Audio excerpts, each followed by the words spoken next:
नमस्कार, देश का नंबर 1 चैनल रिपब्लिक भारत देख रहे हैं आप और नमस्ते भारत में मैं हूं आप सबके साथ अनूप। खबरों की शुरुआत करते और सबसे पहले बात बड़ी खबर के जी हां, बड़ी खबर पाकिस्तान सीमा से सटे जम्मू कश्मीर में एक बार फिर पाक की साजिश को नाकाम किया गया है। अरनिया सेक्टर में पाकिस्तानी ड्रोन दिखा है। इसके बाद ज्वाइंट ऑपरेशन जो है वो शुरू किया गया है। पुलिस और बीएसएफ का यहां सर्च ऑपरेशन चल रहा है। तो जम्मू कश्मीर में एक बार फिर देखिए पाक की साजिश नाकाम कर दी गई है। अरनिया सेक्टर में पाकिस्तानी ड्रोन दिखा है। संयुक्त तलाशी अभियान शुरू किया गया है और फिलहाल जो है पुलिस और बीएसएफ का सर्च ऑपरेशन इस इलाके में चल रहा है। तो देखिए लगातार पाकिस्तान सीमा पार से ऐसी हरकत करता है जिसका मुंहतोड़ जवाब भारत की तरफ से दिया जाता है। एक बार फिर ऐसी साजिश की आशंका को भांपा जा रहा है और कहा जा रहा है कि अरनिया सेक्टर जो है वहां पाकिस्तानी ड्रोन दिखा है।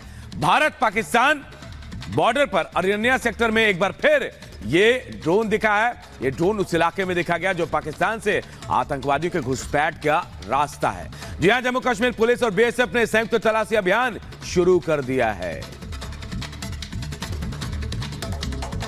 भारत पाकिस्तान अंतर्राष्ट्रीय सीमा से 2.5 किलोमीटर दूर अरनिया के त्रेवा इलाके में एक ड्रोन की सूचना मिलने के बाद जम्मू कश्मीर पुलिस की तरफ से एक व्यापक सर्च अभियान चलाया जा रहा है। त्रेवा गांव के जो इलाका है, बाहरी इलाका, वहां पर जम्मू कश्मीर पुलिस पूरे इलाके में सर्च कर रही है। आपको बता दें कि इलाका सरहद से 2.5 किलोमीटर की दूरी पर है, एरियल डिस्टेंस। और देर शाम पुलिस को इस तरह की इत्तला मिली थी कि ड्रोन की जो है वो यहाँ पर हरकत देखी गई है। आपको बता दें पिछले 2 महीने में तो लगातार लाइन ऑफ कंट्रोल पर ड्रोन की लगातार गतिविधि देखी गई है। 1 दर्जन से ज्यादा गतिविधियां जो हैं वो लाइन ऑफ कंट्रोल पर देखी गई हैं।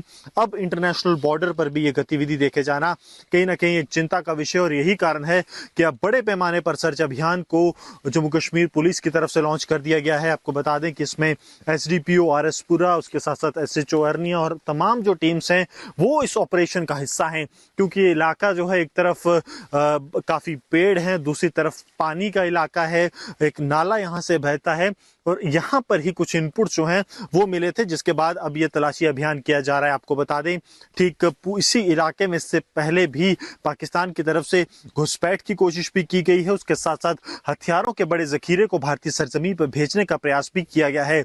अब पूरे इलाके में लगातार जम्मू कश्मीर पुलिस का सघन तलाशी अभियान जारी है। और बात दिल्ली के शराब घोटाले के, तो इस मामले में दिल्ली के सीएम अरविंद केजरीवाल को 15 अप्रैल तक जेल में भेज दिया गया है। तो दूसरी तरफ जिस सुनवाई के दौरान ईडी ने बड़ा खुलासा किया है। ईडी का खुलासा यह कि अरविंद केजरीवाल ने पूछताछ के दौरान आतिशी और सौरभ भारद्वाज का नाम लिया है और यह भी कहा जा रहा है कि आतिशी ने दावा कर दिया कि आज वो बड़ा खुलासा करेंगे। क्या है खुलासा, क्या दावा किया गया है, इस रिपोर्ट के जरिए आपको बता दें।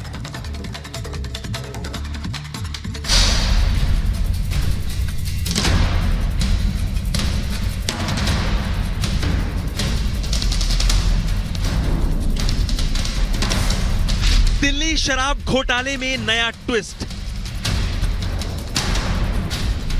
केजरीवाल ने लिया नाम, आतिशी सौरभ परेशान।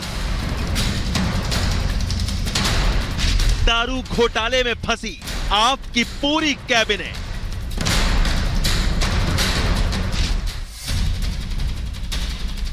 दिल्ली के मुख्यमंत्री अरविंद केजरीवाल की खुद की परेशानियां कम होने का नाम नहीं ले रही हैं और अब वो अपनी ही सरकार में गृह, स्वास्थ्य समेत कई मंत्रालय संभाल रहे सौरभ भारद्वाज और आप सरकार में शिक्षा, पीडब्ल्यूडी, संस्कृति और पर्यटन मंत्रालय संभाल रही आतिशी सिंह की भी मुश्किलें बढ़ा रहे हैं। दरअसल ईडी ने दावा किया है कि दिल्ली के मुख्यमंत्री अरविंद केजरीवाल ने पूछताछ में कई बड़े खुलासे किए हैं। दरअसल केजरीवाल से पूछताछ में आतिशी और सौरभ का नाम भी सामने आया है। ईडी के वकील ने दोनों के नाम का जिक्र किया। ईडी ने दावा किया कि केजरीवाल ने दोनों के नाम लिए हैं। केजरीवाल के हवाले से ईडी के वकील ने बयान दिया कि विजय नायर दोनों नेताओं को रिपोर्ट करता था। शराब घोटाले का मुख्य आरोपी है विजय नायर।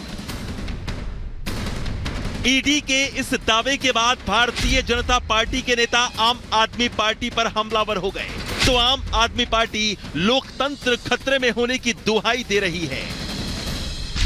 केजरीवाल जी लहराते थे वो फर्रे सबूतों के और कहते थे निकलो बाहर मकानों से, जंग लड़ो बेईमानों से। पहले लड़े थे गोरों से, अब लड़ेंगे चोरों से। वही सारे चोर उनके बचाव में कल उतरे। बहुत ही अफसोस हुआ देखकर। केजरीवाल जी ने अपने पुराने साथियों के साथ क्या कुछ किया, एक एक करके सबके साथ विश्वासघात किया। अब नए साथियों का क्या हर्ष हो रहा है और क्या हशर होने वाला है, आपको बहुत जल्दी पता चल जाएगा। अब जब अरविंद केजरीवाल जी को गिरफ्तार कर लिया है तो तुम लोगों को तो हम कभी भी पकड़ सकते हैं, और अब जब उनको गिरफ्तार कर ही लिया है तो हम राष्ट्रपति शासन की ओर धकेलेंगे दिल्ली को, और फिर पार्टी को खत्म करेंगे, तोड़ेंगे, और फिर जब उसके बाद सरकार बनेगी तो अभी हमारे साथ आ जाओगे तो पैसा मिलेगा, 10 लोगों को लेकर आ जाओगे तो मंत्री पद भी देंगे, और सत्ता में पावर में बने रहोगे। एक तरफ आम आदमी पार्टी के नेता अपने ही विधायकों का हवाला देकर बीजेपी पर ऑपरेशन लोटस चलाने का आरोप लगा रही है, तो बीजेपी के राज्यसभा सांसद सुधांशु त्रिवेदी ने केजरीवाल पर अलग अलग अंदाज में तंज कसा है। हमारे वरिष्ठ नेताओं का नाम जो दिल्ली में भी मंत्री हैं, आतिशी और सौरभ भारद्वाज, उनका नाम इसीलिए गया है क्योंकि अब भाजपा को समझ में आ गया कि अरे भाई, एक अरविंद केजरीवाल को जेल में डालने से ये पार्टी बंद नहीं होगी। केजरीवाल जी कह रहा हूं, बैठा हूं दिल में इतने राज छुपाए, जरा सा होंठ हिले तो जाने कितनों का दिल डगमगाए। तो इसलिए हम यह बात स्पष्ट करना चाहते हैं कि शराब घोटाले को लेकर दिल्ली सरकार की स्थिति भ्रष्टाचार के आरोप में उत्तरोत्तर स्पष्ट होती चली जा रही है। जिस विजय नायर को लेकर केजरीवाल ने बड़े खुलासे किए हैं, वो विजय नायर उन लोगों में है जिसकी शराब घोटाले में सबसे पहले गिरफ्तारी हुई थी। सीबीआई ने विजय नायर को मनीष सिसोदिया का करीबी बताया था, लेकिन जब सुनीता केजरीवाल, आतिशी और सौरभ भारद्वाज से मीडिया ने सवाल किया तो किसी ने सवाल टाल दिया तो किसी ने चुप्पी साध ली। आपका नाम आया है, आप कुछ कहना चाहेंगे? मैम, पहली बार आप कोर्ट में थी, उन्होंने कहा कि सीएम साहब ने कहा है कि विजय नायर आपको रिपोर्ट करते थे। वहीं सुनीता केजरीवाल के साथ मौजूद आतिशी से मीडिया ने जब केजरीवाल के खुलासे पर सवाल किया तो उन्होंने बिना कोई जवाब दिए ही निकलना मुनासिब समझा। लेकिन शाम होते होते आतिशी ने अपने सोशल मीडिया प्लेटफॉर्म पर एक दावा किया और लिखा, एक बहुत बड़ा खुलासा करूंगी। दिल्ली के मुख्यमंत्री ने खुलासे किए तो आप नेताओं की नींद उड़ गई और बीजेपी के नेता पूरी की पूरी आम आदमी पार्टी को ही घोटालेबाज कह रहे हैं। वहीं ईडी की 10 दिन की रिमांड पूरी होने के बाद अब अरविंद केजरीवाल को 15 अप्रैल तक के लिए तिहाड़ जेल भेज दिया गया है।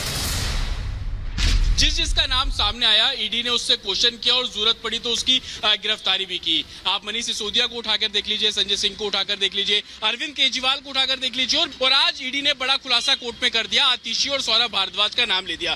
तो ये बात तो बिल्कुल साफ है कि इन दोनों के स्टेटमेंट भी ईडी रिकॉर्ड करेगी, क्योंकि बतौर मुख्यमंत्री अरविंद केजरीवाल ने ईडी को इन्वेस्टिगेशन के दौरान ये बोला कि विजय नायर आतिशी और सौरभ भारद्वाज के संपर्क में थे। वैसे शराब घोटाले में केजरीवाल के जेल जाने के बाद आम आदमी पार्टी के सामने कई चुनौतियां हैं कि दिल्ली का सीएम बदला जाए या नहीं। साथ ही ये भी कि सौरभ और आतिशी का नाम सामने आने के बाद पार्टी खुद पर लग रहे आरोपों पर सफाई कैसे दे। चुनौती ये भी कि आम आदमी पार्टी के कई अहम चेहरों के जेल जाने के बाद लोकसभा चुनाव को लेकर पार्टी किसके साथ और क्या रणनीति बनाए। Bureau report, Republic Bharat.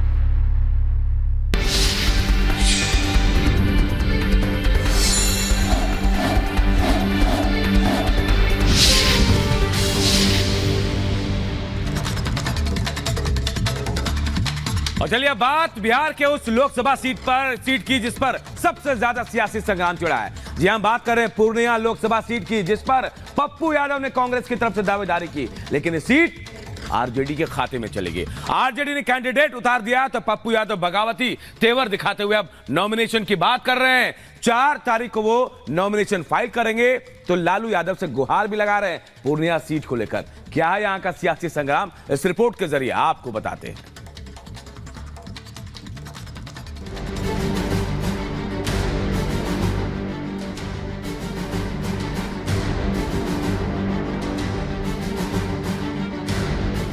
Lok Sabha चुनाव की तैयारियों में जुटे कई नेताओं की उम्मीदों पर पानी फिर गया है। बिहार में सीट बंटवारे में मनमाफिक सीट नहीं मिलने पर कई नेताओं को झटका लगा है। बिहार की पूर्णिया सीट को लेकर तकरार छिड़ गई है। दरअसल ये सीट आरजेडी के खाते में गई है और आरजेडी ने इस सीट पर बीमा भारती को उम्मीदवार बनाया है। तो बड़े हैं, आग्रह है। महागठबंधन का जो है